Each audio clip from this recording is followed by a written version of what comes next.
Hello everyone, and welcome to the ABC guide for Final Fantasy VII. You may think it's a bit strange doing a guide for a game that's over 20 years old, but you know what? People are still discovering Final Fantasy VII, and it's also a great game. The aim of the ABC guides is to give you a source of clear and succinct information to get you through each of the game's bosses. My strategies are based upon doing the minimal amount of work to get through the game, not collecting every piece of material, weapon, equipment, not doing all the side quests. I only cover the main storyline bosses. There's only a couple of times I deviate from this and tell you to grab certain specific items or equipment because they are just so useful in completing the game. And with that all said and out the way, let's begin Final Fantasy VII. One thing I would like to say is that the beginning portion of the game, the whole of the Midgar section, it's an extended tutorial. It's not very difficult. The training wheels are pretty much on. There's not many material combinations. The enemies aren't that complex. You won't struggle. It does try to teach you a few things about enemies that counter, enemies that react, and things like that. So, you know, you're not going to have much trouble getting through the beginning game. So the first boss you'll encounter is the Guard Scorpion. There's a couple of elements this battle is going to teach you. First and foremost, it's a robotic enemy, which means it's weak to bolt quite substantially. You're able to do a fair bit of damage. The other thing it's going to teach you is about enemy counter attacks and enemy phases. So as you can see here, the Guard Scorpion enters a defensive phase, and you'll actually be notified on the screen that it'll counter attack if you attack it during this phase. So obviously heed their advice and you'll do fine through the battle. After the night at Tifa's bar in the morning, Barrett will ask you to teach him about Materia and how to equip it. If you've never played Final Fantasy before, obviously it's worthwhile looking at it. It will give you the basics about Materia and how Materia is linked together. A little tip when it comes to buying Materia and prioritizing it, you really only need two elements. You always want a lightning elemental Materia because there are a lot of enemies weak to lightning in this game. And then you pretty much just need another elemental material, be it ice or fire. I'd probably say you use fire, it's probably going to be more viable. You always want at least two lightning materials because, like I said, you're going to encounter so many robotic enemies. It's so useful to have. Also, make sure you buy another restore material as soon as you can. It's important to have two characters that can heal using magic. Also, if you head to the building to the south of Tifa's bar, you'll find an all materia on the second floor. This is a very important piece of materia. If you link it to, say, lightning or restore, you can now use that spell on all targets rather than just stuck using the single one. There is a little bit of a penalty to using magic against all targets. It does reduce the total amount of healing or damage you'll do, but overall it's a great way to heal your whole party very quickly after a big attack. Moving along smoothly to the end of Mako Reactor number 5, you'll encounter the boss Air Buster. In this battle, you'll pincer the boss so you can deal some extra damage using back attacks. Take note, the boss will counter you, and if the boss has a move queued up, it will get 2 turns in a row.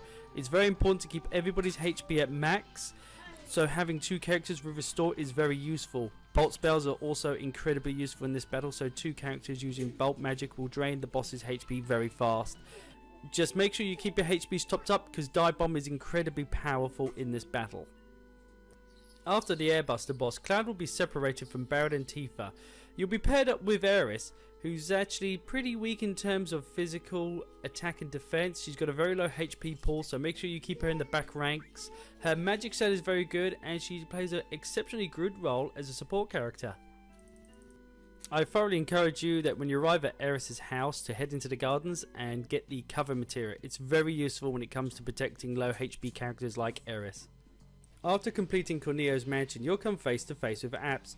This boss has a unique skill called Sewer Tsunami. It hits all targets including itself. If the wave comes from behind Apps, it will deal most of the damage to him, and conversely if it comes behind you, it will do more damage to you. You'll be doing most of your DPS with limit breaks here, and also your healing with a healing wind, which is very useful in this battle.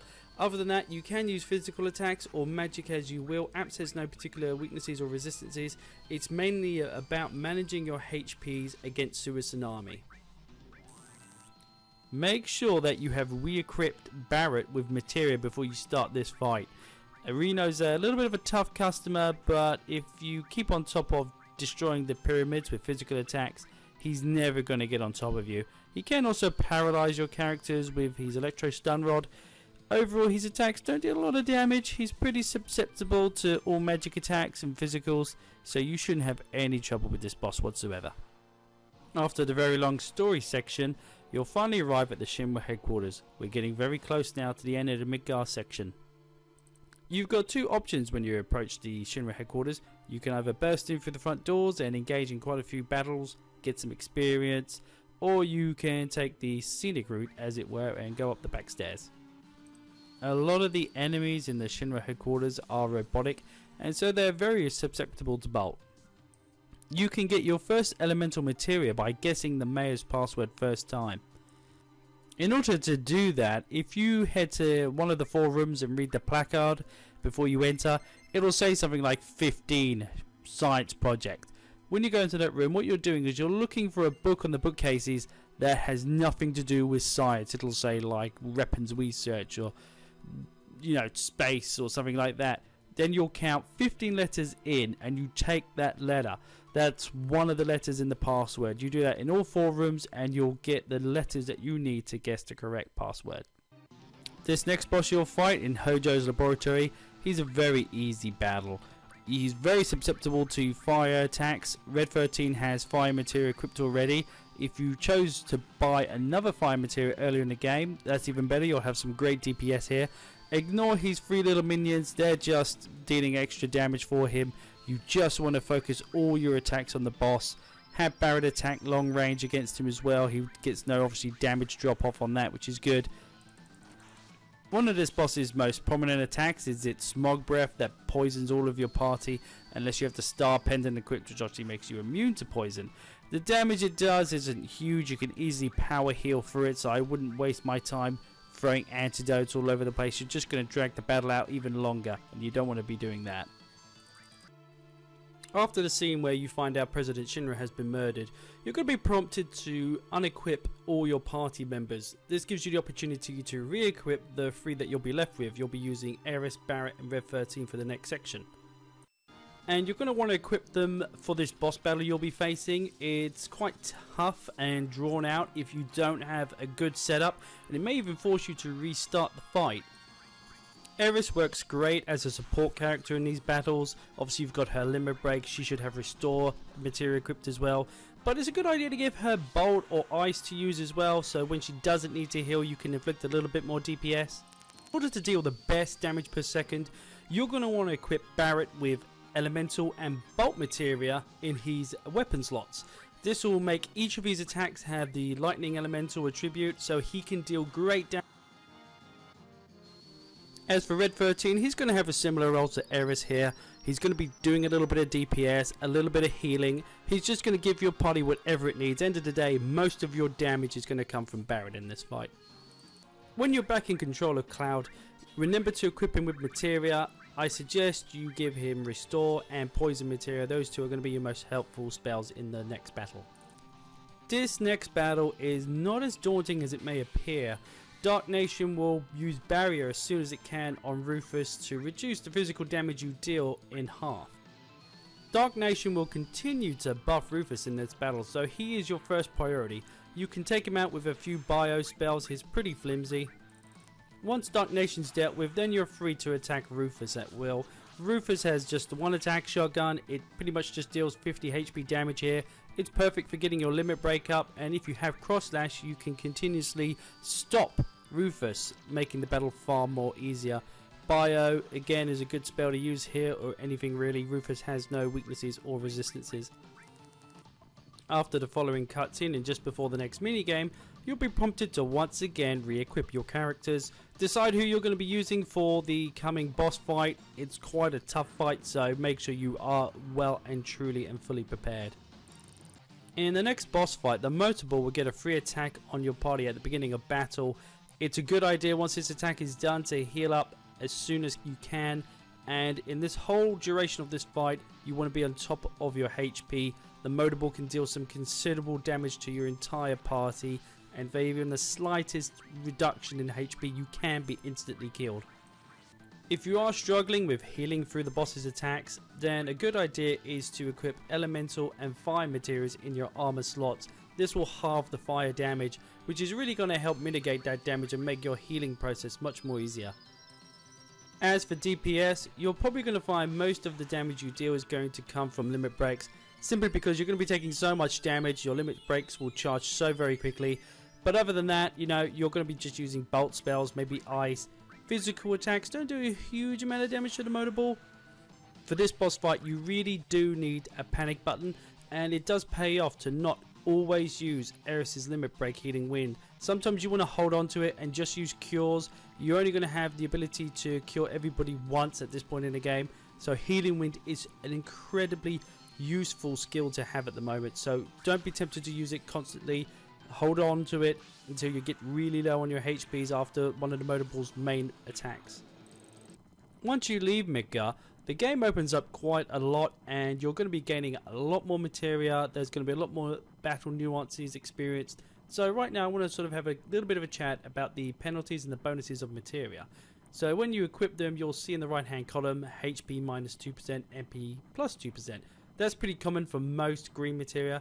But you're going to encounter materia like Summon Materia, which has even greater penalties and bonuses. Sometimes they can be minus 10% HP plus 10% MP. So you can have a huge effect on a character's ability in battle.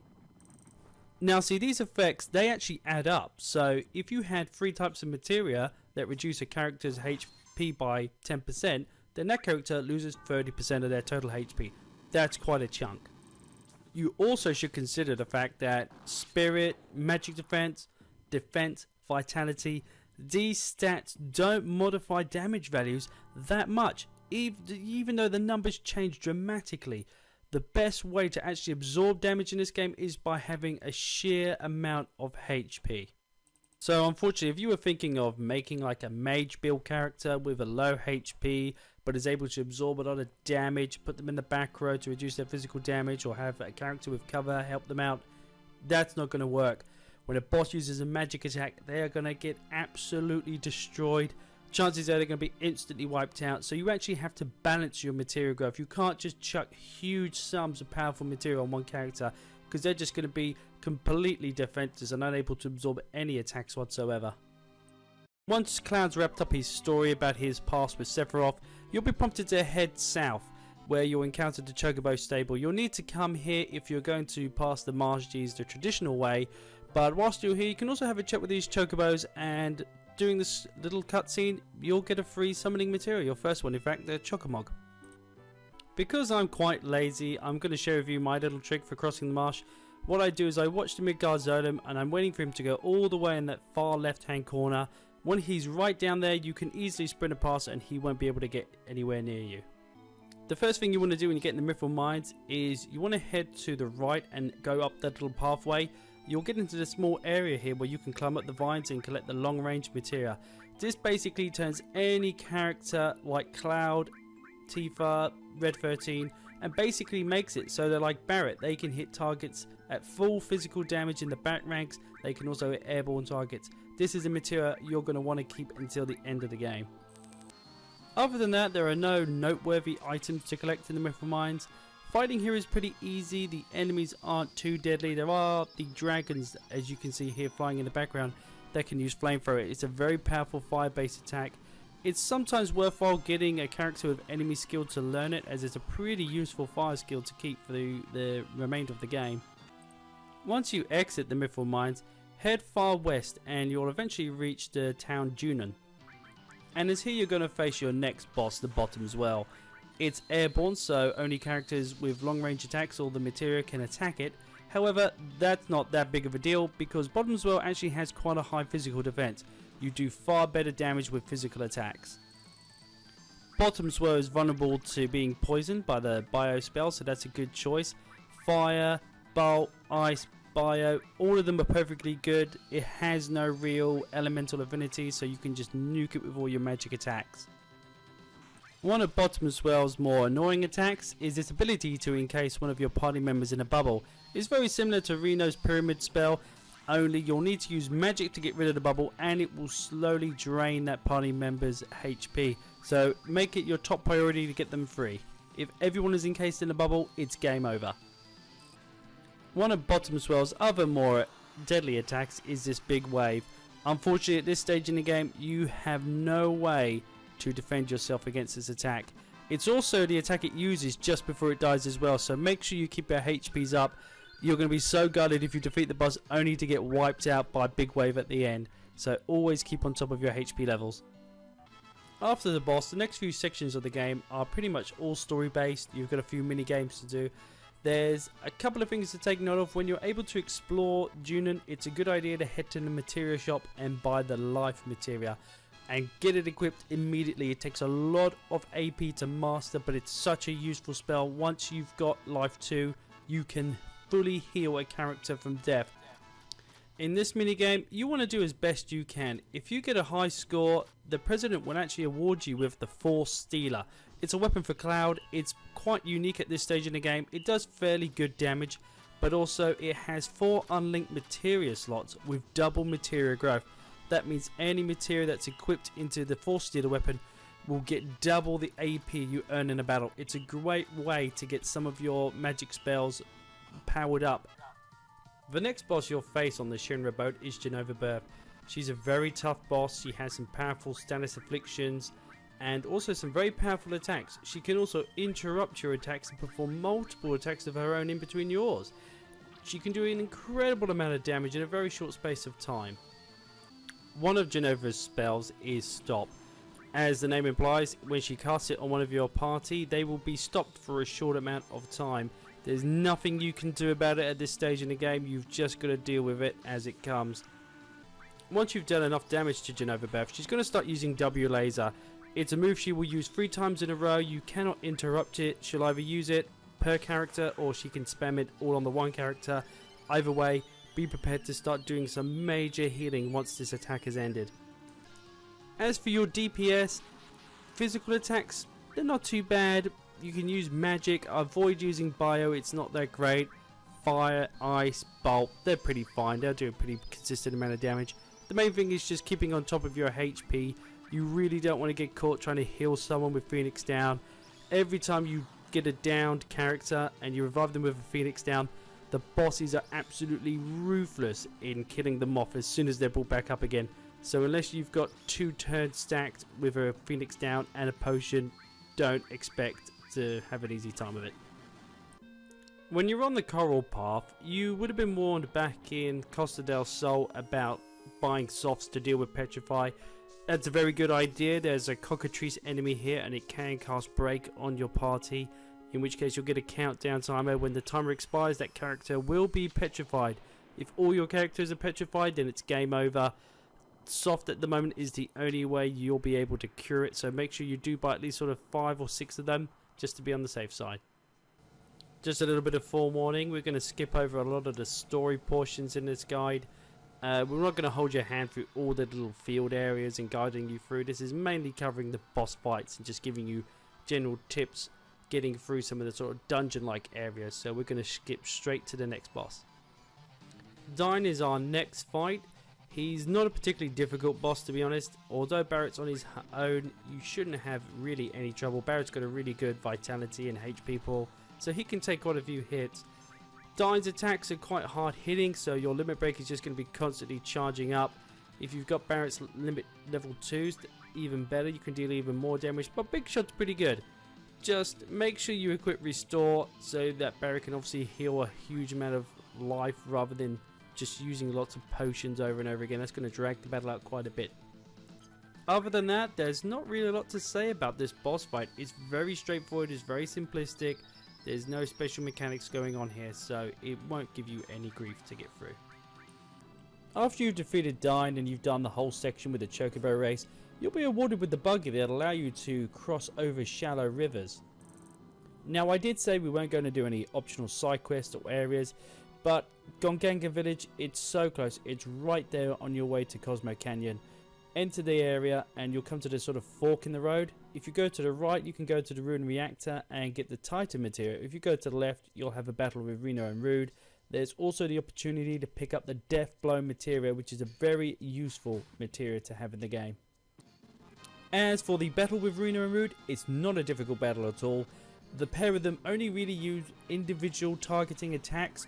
They are very powerful, but at the same time it's very easy to power heal through.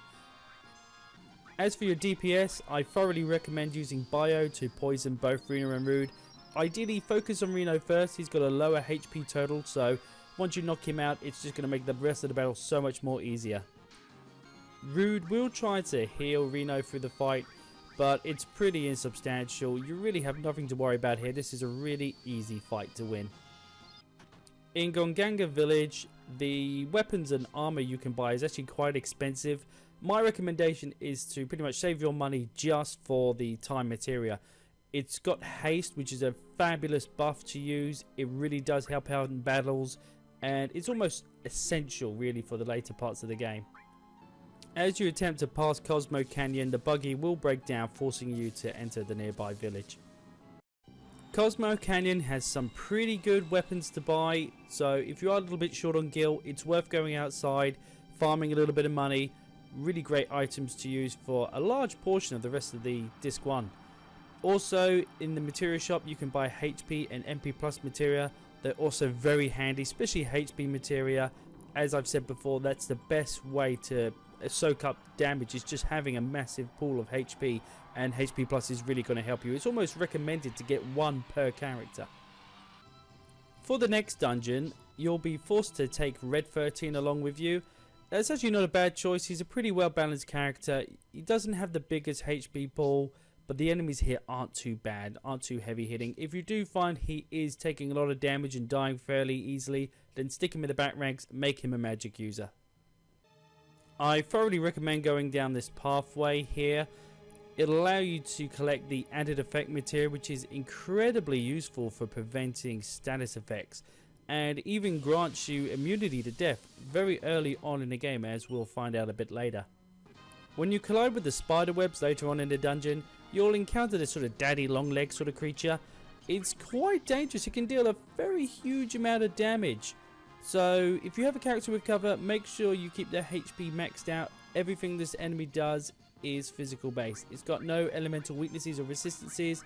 Fortunately, it will get your limit breaks going very commonly, so that's where you're going to be dealing the most amount of your damage.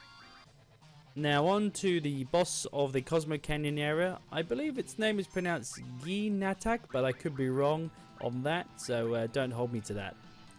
The most amount of damage you're going to take in this fight is from the fire sprites once they possess your characters.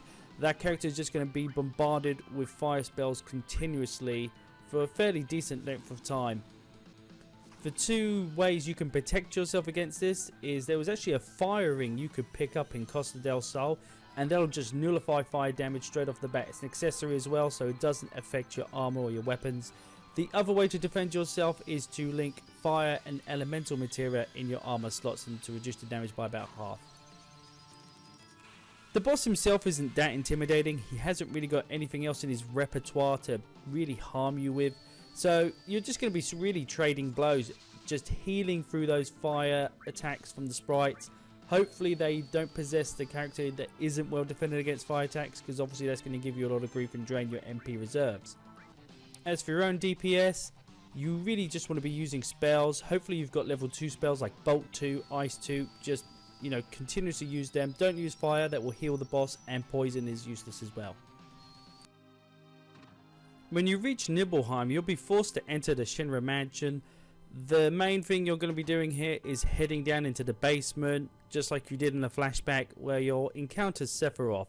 Sephiroth will throw the destruct materia at you. Once that scene's concluded, you can proceed to the mountains, but do pick up destruct materia. It's very useful. If you actually link it with the added effect materia, you can get immunity to death without using a safety bit accessory, which is a really handy status immunity to have. There's nothing more annoying than dying and getting a game over thanks to a cheap instant KO. There's quite a few useful items to pick up at Mount Nibel. I mean, in this first area alone on each of the peaks, you can pick up a weapon for Red 13 and a weapon for Cloud, and I believe both of them are AP growth ×2, which is pretty handy to be able to deal a little bit more damage as well as keep that double material. You can collect another elemental materia here at Mount Nibble as well. All you have to do is head past the reactor, go down this little pathway into the caves, and then you'll come to the fountain where Sephiroth was talking to you in the flashback about how materia is produced. And you can just see the elemental materia is just there by the fountain. We now come to the hardest boss in the game thus far. You've had a pretty smooth ride with bosses really compared to the Materia Keeper. He is an absolute beast when it comes to damage output. Most of his attacks are physical based, so you can reduce a lot of damage just by putting characters in the back ranks. However, that's not going to protect you that well against the Hell combo. It's an absolute devastating attack that, as you can see, can one-shot a character even in the back ranks if they haven't got enough HP. He also has one other very potent damaging attack, and that's the magic spell called Trine. If you have enemy skill equipped, you can learn Trine. It's a all attack that hits everybody with lightning damage. So if you equip elemental and bulk materia in your armor slots, you can reduce the damage quite significantly. When it comes to your DPS, one of the first things you should be doing in the fight is using Bio. Materia Keeper is exceptionally vulnerable to being poisoned, and it does a fair bit of damage over time. The Materia Keeper has quite a high defense stat, so he doesn't take too much damage from physical attacks. However, you do want to avoid using Bolt and Fire, as they will heal the boss. So stick with Bio, Quake, Ice, safe bets to use for dealing damage. You'll be spamming a lot of limit breaks in this fight as well, so you'll do a fair bit of DPS through there. Cross Slash can stun the Materia Keeper for a short while, which gives you a little bit of breathing room to deal some more damage. Make sure after the battle you pick up the counter materia. It's a very good materia. You want to equip it as soon as possible. Start getting it leveled up so you can really output some extra DPS. When you arrive in Rocket Town, the number one thing you must do is visit the item shop and buy the barrier materia. It is an absolutely essential piece of materia to have. You need to get it equipped, leveled up, because you really want that end barrier. That's where it's most useful. This next battle with Palmer is a bit of a joke fight. He can deal a fair bit of damage with the Mako gun, but it's so easy to heal through it. He only attacks one character at a time. He doesn't act very quickly either. Just simply blast him with all your best magic spells and attacks, and he'll go down in no time. Your next objective is to find the Keystone. In order to do that, travel near to the Gold Saucer and you'll see this lone house near Gonganga Village. Park up the boat, enter, have a chat with the guy inside, and then all you have to do is head back to the Gold Saucer. It does mean walking all the way back to Coral Town and then going up on the tram line from there. At the Gold Saucer, head to the Battle Square and then into Dio's showroom.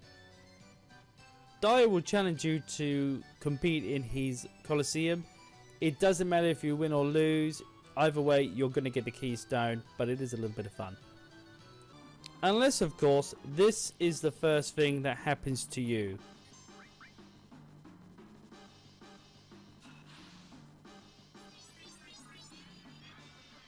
Yep, that's instant death.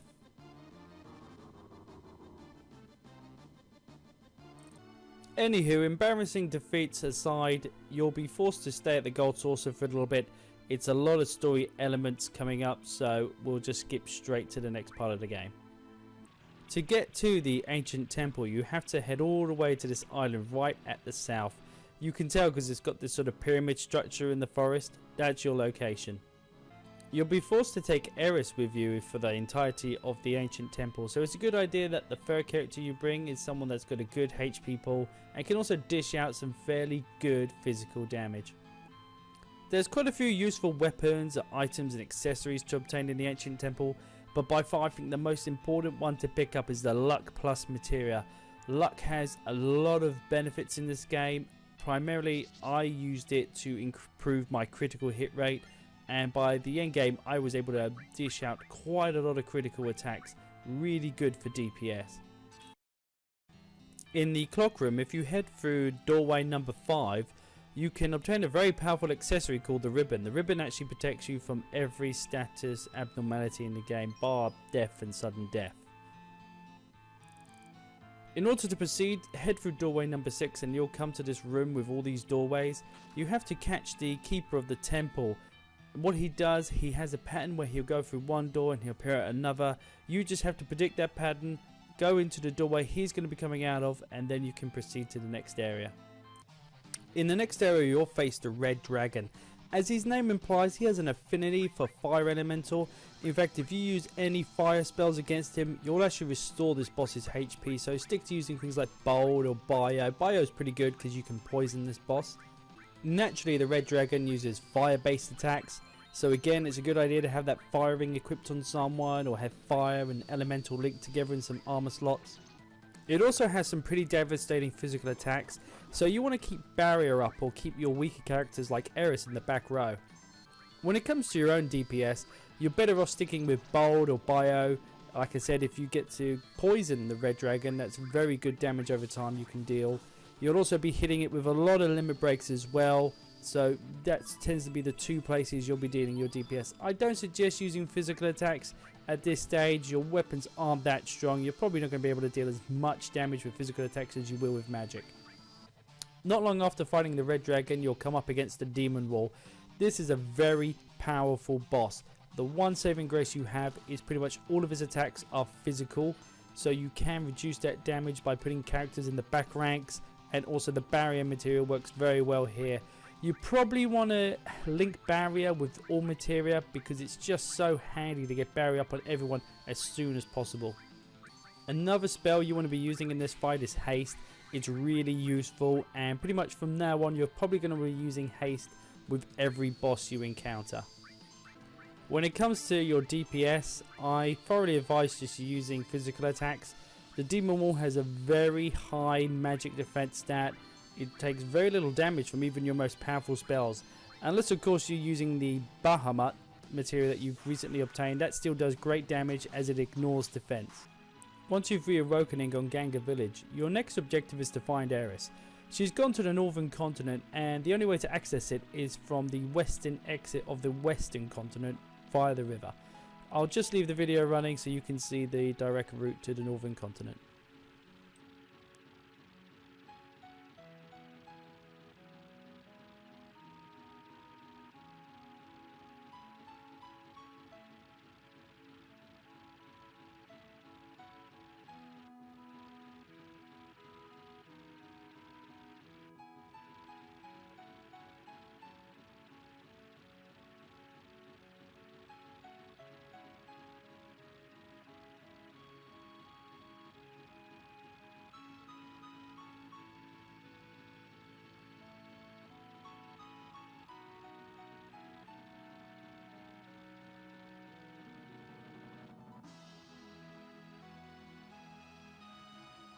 When you reach the Bone Village, you'll be tasked with finding the Lunar Harp in order to proceed onwards.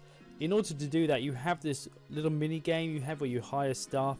But if you just watch this video, you'll see the exact location the Lunar Harp is located. It always is in this position. It never changes from playthrough to playthrough.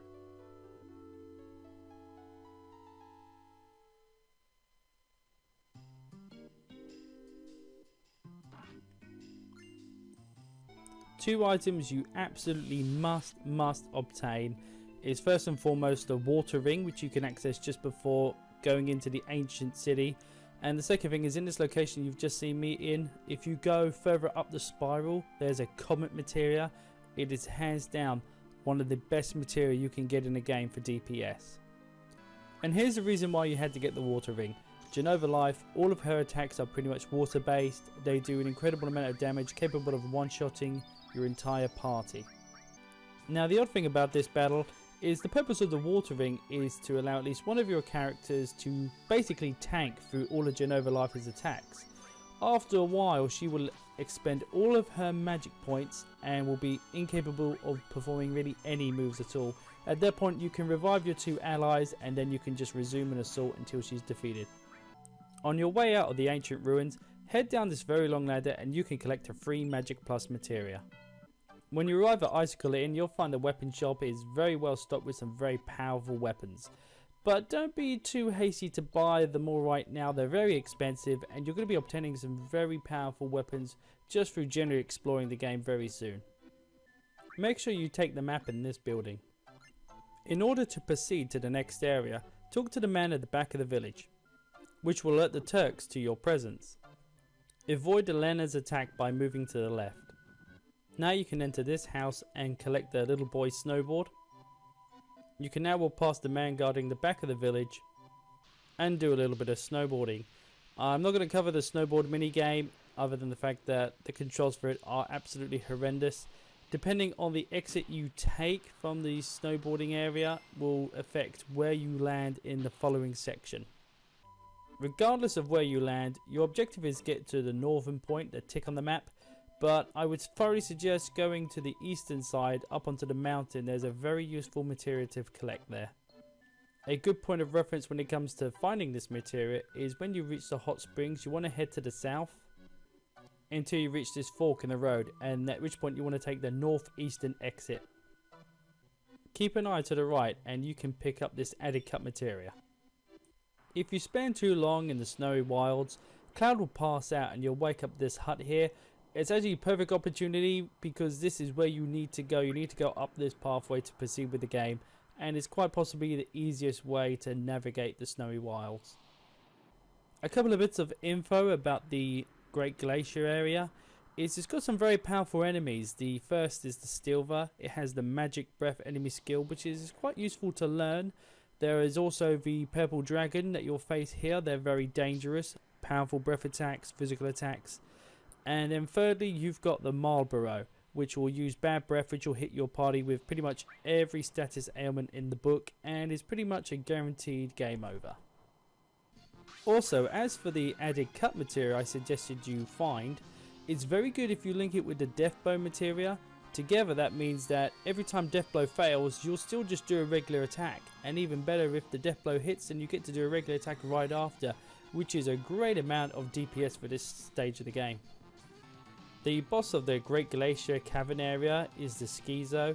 This is the only boss where you really have to think about elemental attributes of your party and also of the boss. Each of their heads has an elemental affinity. One is immune to ice attacks and the other is immune to fire attacks. As well as employing fire and ice breath attacks, the boss can also use Quake against your entire party. I thoroughly suggest using M Barrier throughout the entirety of this fight. It'll really help mitigate that damage. The only downside is Cure will not heal as much as before, so you'll have to double up on your healing. Once one of the heads has been defeated, the boss will employ a party-wide powerful magical attack. It can one-shot KO your characters if they're not at full HP. So again, keep everyone's health as high as possible and barrier up at all times. Another good idea in this battle is to make sure you have things like the fire ring equipped on one character. You should have got the dragon armlet, which will reduce damage from other elemental attacks as well.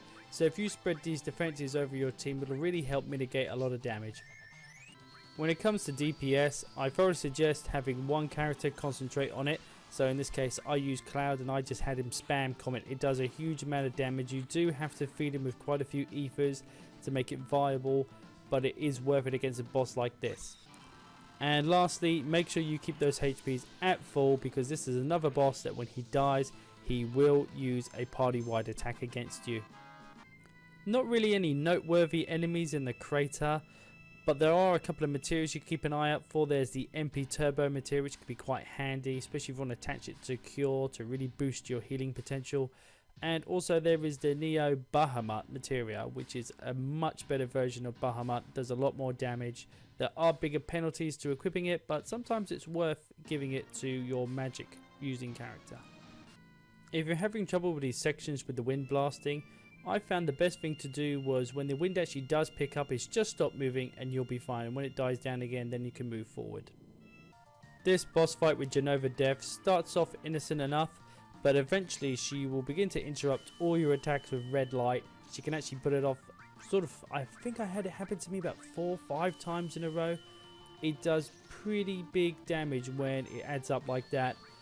The best thing to do is equip the red ring to someone. This makes you immune to fire attacks, and all of Genova Death's attacks are fire. Unfortunately, unlike the Genova Life battle, this form of Genova, she will never run out of MP. So when she does wipe out your other 2 characters that are not resistant to fire, you're just going to be for that one guy just constantly chewing away at her HP. It's a bit of a boring fight. There's no real tactic or strategy towards it. It's just a bit of an endurance. After the Genova death battle, there's a lot of story elements coming up, so we'll jump ahead. This minigame with Tifa in the gas chamber is pretty simple.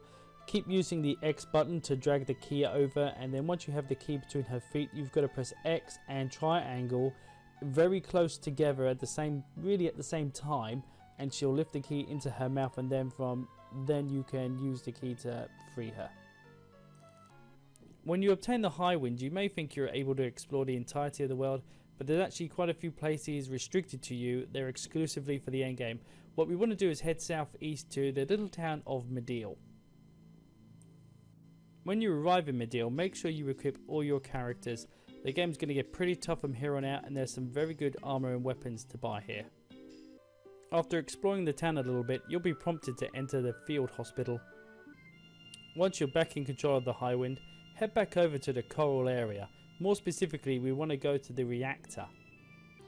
When you try to enter the reactor, you'll be attacked by Shimmer MPs. After that battle, you'll be in this time section, in which case you've got to catch up and disable the Shinra chain with the huge materia on it. It's a very good idea to come into this strong and well armed with lightning materia, and I thoroughly suggest you do it within the time limit. Huge materia is very important, especially if you're planning on doing endgame content. Basically, each carriage is a preset battle with an enemy.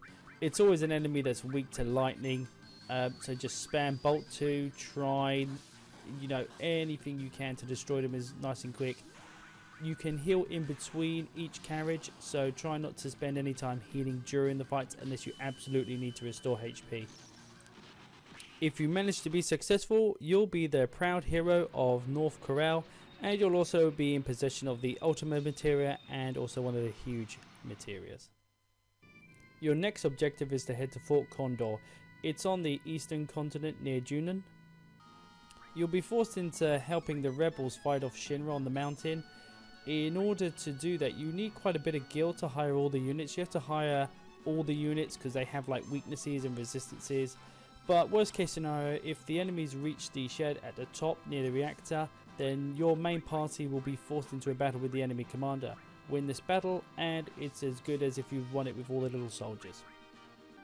I highly recommend that after the battle you head up to the reactor and collect the Phoenix Materia. It's a very useful summoning that will revive any downed characters as well as deal fire damage against the enemy. After obtaining 2 huge materia, you'll be prompted to return back to Midgar. After the cutscene, you'll be forced into a battle with Ultima Weapon. This is a time fight, you can't actually defeat this boss. What you should be doing is just bolstering all your defenses, constantly healing. All you have to do is just wait the time out and the battle will end. After the long story section, you'll be prompted to head back to Junon. When you head into the town, you can actually get up to Junon proper by talking to this soldier and bribing him with 100 gil to get in the elevator. The underwater reactor area is very short. Most of the enemies are vulnerable to lightning, so it's a good idea to have a character with the Trine enemy skill materia equipped and have bolt level 2 or ideally bolt level 3. You can even equip Ramu if you want for extra damage. They're all going to be pretty handy spells for this coming area. The lightning magic is also going to come in really handy for the carry armor boss.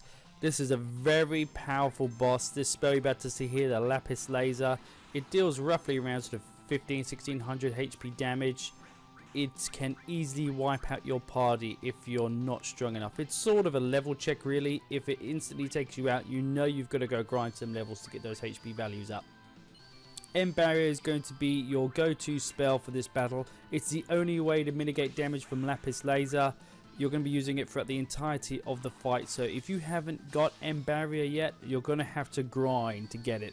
Otherwise you are going to need a substantial amount of HP to actually sort of burn through this boss. You're talking about getting HP into the values of about 3000 to deal with this boss outside of having End Barrier. The carry armor also comprises of 3 parts, the left and right arm and the torso. If you deal enough damage to an arm, it'll eventually pick a character up and they'll be disabled from the fight. Use this opportunity to deal as much damage to the arm. It's pretty low on HP right now, and as soon as you destroy it, you'll free your trapped character. The other benefit to destroying the arms is that effectively you're taking away 2 extra turns from the boss. The arms don't deal a lot of damage on their own, but if you just barely survive a Lapis Laser, the last thing you want is the boss to finish off that character with an arm attack. And that's pretty much it for this boss. It is pretty tough. Just keep on using those bolt spells, keeping M barrier up, and you'll do just fine. After you've downed the Shinra sub, you'll have to go back to the upper level of Junon and then onto the helipad area. There's a short fight with a couple of soldiers and then you'll get a cutscene. Now that we know the huge materia is going to Rocket Town, that will be our next destination. After battling your way through a few groups of Shinra soldiers, you'll finally have this fight with Rude. Take out those Shimmer MPs. They're pretty weak and they don't do a huge lot of damage, but you just want to get them out of the way really, and then you can focus on Rude. This isn't really a difficult battle. He will buff himself with barrier and M barrier according to what you do to him, and he has some pretty devastating physical attacks if you find you're taking far too much damage and just put your characters in the back ranks. But he's really not that hard. All of his attacks pretty much just hit one character at a time. As for DPS, just go all out on him. He's got no real weaknesses and resistances. Just make sure you always use D barrier, otherwise you're just going to drag the battle out longer. In order to obtain the huge materia, you have to input the code circle square XX. After all that excitement, it's time to give all the huge materia to Bungenhagen to look after. It's a good idea whilst you're in Cosmo Canyon to load up on any HP or MP boost materia, especially HP. It's pretty useful to have that on each character in your party. Bungenhagen will be asked to be taken to the ancient city. You've got to head to this amphitheater room here to proceed with the story. And then head all the way back to your submarine near Junon. One word of caution when exploring underwater, the emerald weapon is still lurking about. If you accidentally bump into it, you'll be forced into a battle that it will absolutely destroy you in. To find the key of the ancients, you had to head through this crack in the northern part of the explorable underwater portion. If you carry on going all the way north, there's a tiny little crack to the right that you can go through, and the key is just through there.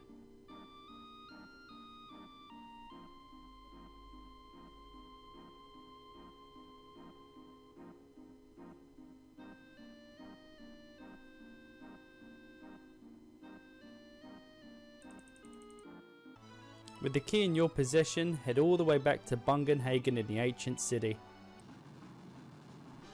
After the scene with Bungenhagen, the diamond weapon will show itself. This is our next boss. He takes a while to cross over to Midgar, so just wait on the shore, and when he gets nearby, make a save point so you haven't got to wait for him to do this whole walking animation through the water again. Similar to the carry armor, diamond weapon uses a lot of powerful magic based attacks, so you're going to have to keep M barrier up for pretty much the entirety of the fight. It's a good idea to have a character with Phoenix summoning equipped. If you need to revive everyone pretty quick, it's perfect for that. If you have life 2, that would be ideal as well, but you may not. It takes quite a bit of time to get that leveled up. This is another boss battle where I prefer to have one character focus on the DPS and the other 2 as supports, and if they can deal a little bit of damage, if they get a free chance to do that, then sure, go ahead, do a little bit of damage. But having 2 characters handle curing and M barrier and haste really does help out. I mean, I had Cloud use Comet over and over again. I mean, this boss is immune to all physical attacks, excluding limit breaks. They still do damage. So just pummeling him with Comet is really good, does really good damage. You can use Comet too if you have that. I find it's a little bit MP intensive for the damage you're able to dish out, but the choice is totally yours. You'll notice after dealing a certain amount of damage that a timer will begin to count down. After it hits 0, Diamond Weapon used a spell called Diamond Flash. Now I say spell, but it actually doesn't deal magic damage. I believe it's non-elemental. It does absolutely huge damage and silences all of your characters. So make sure you've got some remedies on hand. And this is a good opportunity to perhaps use a Mega Elixir or X Potions. You're getting near the end of the game, so there's no need to be stingy with those items now. Unfortunately, that's pretty much all the tips I have for you. There are no real special tricks to Diamond Weapon. Just mitigate that damage with M Barrier. Keep your HP as full as possible. Try and deal as much damage as you can in a short space of time. You don't want to have to tank through too many of those diamond flash attacks. Otherwise, you are just going to lose out if he uses it more than 2 or 3 times. Oh, and if you're a pretty low level character, you're going to really enjoy the insane amount of level ups this boss is going to give you in XP. Standard rules when dealing with anything related to Shinra. keep lightning magic close by, as it's going to be pretty useful against all those robotic enemies.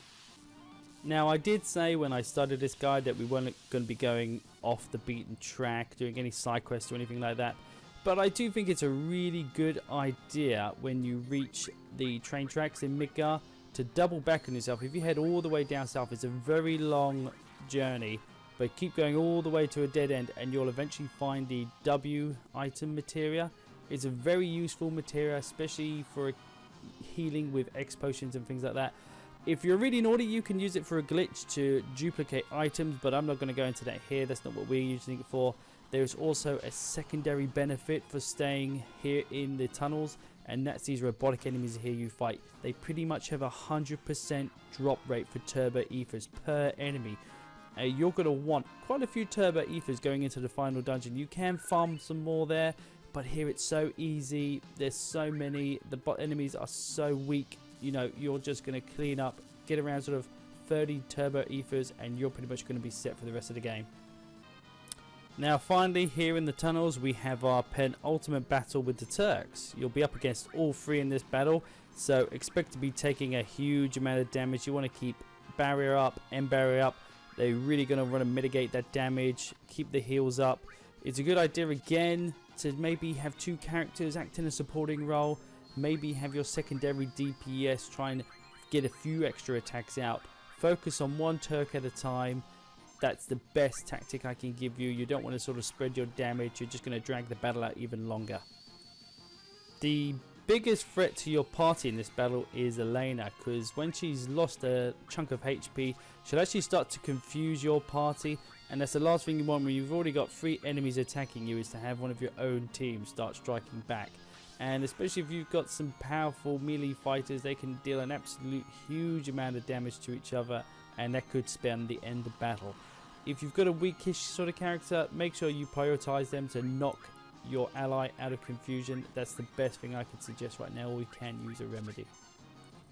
Another good tactic, and viable if you have it, is to use the spell Regan continuously. Always keep it up. It does a great amount of healing, especially if you have your characters hasted as well. It really helps mitigate a lot of damage and ease up on the healing, especially when you've got end barrier, because your cures aren't going to be doing that much anyway, but Regan can do an absolute huge amount of HP recovery and really fill that gap.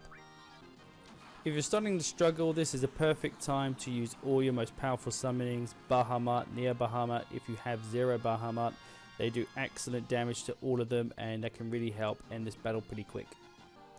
Not long and you're into another boss battle, this time with Proud Clod, or Proud Clad if you're a purist. He's actually not that hard a boss to deal with. None of his attacks are particularly noteworthy, has a few heavy hitting all party wide attacks, but they tend to deal around sort of 1500 HP damage at this stage of the game. That's actually not that bad. End barrier can really mitigate that damage down. Regan will heal through most of his minor attacks. He has 2 parts to his body. You've got the chestplate armor and then the core. Once you've destroyed the armor, you can deal extra damage to the core. One of his most annoying attacks is where he casts Reflect on one of your characters, and you'll probably only notice it once you've cast Regan on him or something like that, and the Regan gets bounced to the boss. He tends to use it more of a trick like that than anything else. You know, just use D-barrier, get it off your party, and then you can carry on as normal. So yeah, a really easy boss, no elemental weaknesses to really take advantage of. Just use your stronger spells like Comet or Comet 2, or if you have a setup like mine, you can use the 100% death blow attacks. That's really handy as well. And then it's time for the final boss battle of Disc 2. Hojo is a 3-phase fight. You know what I'm going to tell you. I'm going to tell you to keep barrier up, Regan up, haste up. They're pretty much essentials for every battle you'll encounter for the remainder of the game. The first phase of Hojo is pretty easy. Just keep attacking him, ignore his little minions. They do a little bit of damage, but they'll be gone as soon as you actually defeat him, and then it'll be on to phase 2. From the second phase onwards, Hojo will begin to use status ailment attacks as well as regular physical based attacks. Probably the most deadliest status ailment is Confused, just because your party, they are so powerful by this point, and they can actually do a huge amount of damage to each other. Or as you can see in this case, they can actually cast Regan on the enemy if they've got a spell queued like that. This phase of Hojo does have several body parts. You can destroy each one, but he will revive them eventually. You mainly want to focus all your attention on the center. The only benefit to destroying his limbs is that you basically end their turn, so you're just reducing the amount of actions he can perform in a single go. Hojo's final form uses a lot of physical attacks that poison targets. He can also cast silence on your party and sleep. It's really not that imposing a figure. If you keep barrier up, you're going to mitigate so much damage, and Regan as well is just going to heal a lot of that chip damage that he's doing anyway. Especially it'll counteract poison very well. Just again keep hitting him with all your strongest attacks and spells and he'll be down in no time. He's really not a difficult boss. You don't have to have too much strategy here. You can just bully your way through. So here we are at long last, the final dungeon, the Northern Crater, where Sephiroth lurks. There's an item you're going to pick up, the very first item box you're going to come across, and it's a save point crystal. It's a unique item. It allows you to create a save point in the final dungeon. So obviously don't squander it. I would suggest you keep it till the very end, especially if you intend to do any endgame content, because it's pretty handy to pick up all the items and materia in the Northern Crater before you go on to do the actual endgame content. So yeah, make sure you keep it right to the very end. So next, a couple of tips for the Northern Crater. A lot of enemies here can deal instant death attacks, so it's a good idea to have destruct and added effect in your armor slots, or have safety bits if you've got those. Very handy to have them equipped throughout the journey. You'd hate to get a game over halfway through this dungeon just for some cheap instant kill attacks. Also, there's a couple of enemies I would suggest avoiding, such as the Marlboro. They're back here. You know, bad breath is probably going to end up causing a game over. They're not worth the aggro really, so I wouldn't bother with them. You've got enemies like the Dark Dragon. He's very powerful. He casts Ultima when it dies, and that can potentially completely wipe your party, so it's just not worth the grief. A few enemies here are worth finding, but other than that, yeah, try and avoid the larger enemies. When it comes to your team being split in half, make sure you send the two characters you want to go with you on the same path you intend to choose. I suggest taking the left path, as there's more items and materia that's pretty useful for the final boss. But obviously if you plan on collecting everything here in the final dungeon, then it doesn't really matter. You can do either way and just go double back on yourself and collect all the items later. When taking the left path, I suggest taking the northern route. You'll go through this sort of watery cave area. There's a lot of useful items here, and there's also quite a few useful enemies, such as these magic pots. If you give them an elixir, you'll actually be able to then defeat them. Upon defeat, they will bestow your party with an absolute insane amount of experience and AP. Obviously, you can only kill as many as you have elixirs, so there is that trade-off. But if you are quite under-leveled, it's a good opportunity to get a lot of levels up very quickly, and just get your materia leveled up as well. Especially before the last fight, you need to have things like Cure Free. Obviously, Ember, you should have Ember by now, Regan by now. You want all those spells powered up and ready to go. If you're anything like me and you've had a character spamming Comet for most of the game, then definitely collect this W magic here. That is just going to send your DPS through the roof for these next few boss battles coming up. Once you've reached this area, you're pretty much at the bottom of the Northern Crater, and now it's time to use that save crystal if you haven't already. The last leg of the Northern Crater is basically a series of random battles against iron giants or zombie dragons. This zombie dragon that you first fight in particular is very interesting. If you manage to defeat it in a short space of time without it using too many spells, it'll use an enemy skill called Pandora's Box, which is very powerful non-elemental damage. It's the only opportunity you have to get it, so I highly recommend you make sure you end this battle as quick as you can to get that very important spell. Right, so Genova Synthesis is going to kick off this trio of boss battles. This boss is pretty much a level check in every sense of the word. Depending on how quickly you defeat this boss will affect the next boss fight you have coming up. And also, if you are too weak to defeat her and her countdown expires, she'll cast Ultima on your team, which at this stage, if she's able to do it, chances are you're not going to survive it. So make sure you have Ember up, because that may just about save you. But you want to be using your most powerful attacks. W magic and Comet on the torso is really good. You can destroy the arms if you want, but again, you're only saving yourself from a couple of extra enemy turns. It's not really worth the added grief. I would just totally target all your attention onto the torso. Definitely keep haste and regen up for the duration of this boss battle. It's not that necessary to have barrier and barrier. Genova Synthesis normal attacks aren't that damaging, only really Ultima is going to give you any trouble. Okay, so depending on several factors, you'll be asked to create 1, 2 or 3 parties. In the end, the basics of this boss battle don't change. You need to destroy all the parts in order to destroy the torso. Unless of course you're incredibly high level, in which case you can just power through Bizarro Sephiroth's healing of the torso to destroy it. But most parties, they're going to have to destroy the arms and the head, and then they can destroy the core, and once the core is destroyed, then they can deal sufficient damage to the torso. Right, so acting on a single party setup, your first job should be to destroy the arms and the head. Maybe the best thing to do is use your most powerful Bahamut if you have Neo or Zero. That should wipe out the arms and the head in one sitting, and then you can start attacking the core. The arms head will revive over time, so make sure you get straight back on them and destroy them to keep this battle going nice and smoothly. You don't want it to drag out for too long. As for attacks, Bizarro Sephiroth, he doesn't have too many. He uses all the level 3 spells like Quake and Bold and Fire. The core also has an all-hitting attack, but it's not very powerful. Deals around sort of 1500 to 2000 damage, depending if you have the M barrier up. It's very easy to power heal through his attacks. It's not much of a difficult fight. Obviously, keep haste up, keep regen up, keep M barrier up. They're pretty much essential for this boss and the next. So just to reiterate, heads and arms first, then the core, and then the torso. Any body parts that revive, get straight back on and attack them.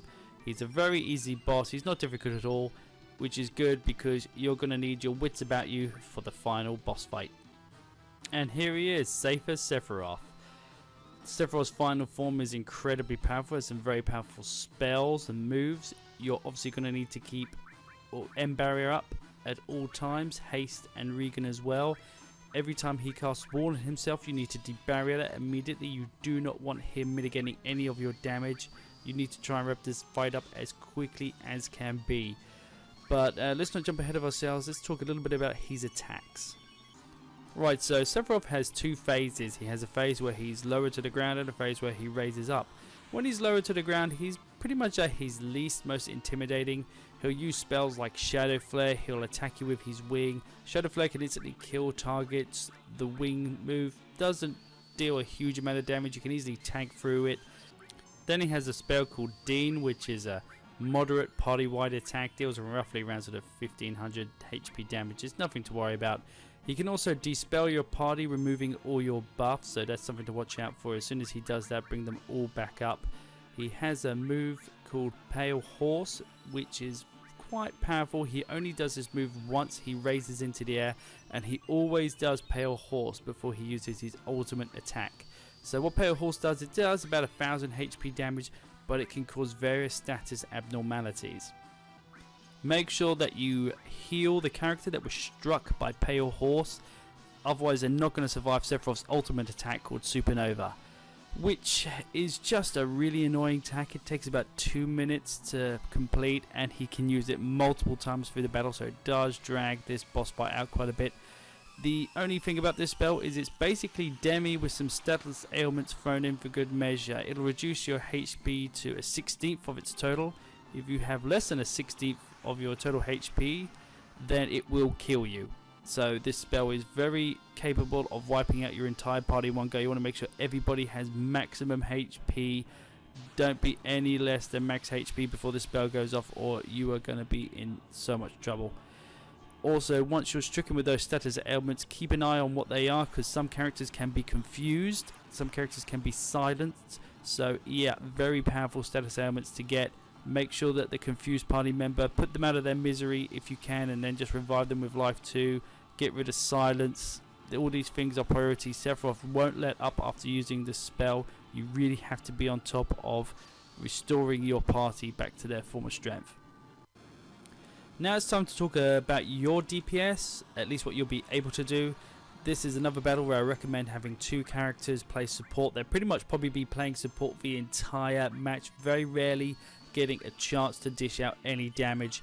This is why I suggested getting W Magic, because you can just spam Comet for the entire battle, and if you've got a large enough HP pool, it's not a big drain on your resources, especially if you saved up quite a few turbo ethers. Then you can just constantly keep those comets coming.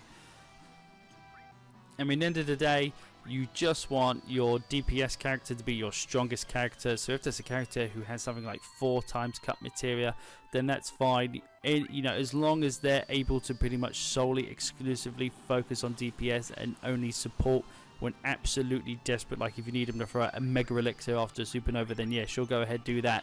Anything to reduce their downtime.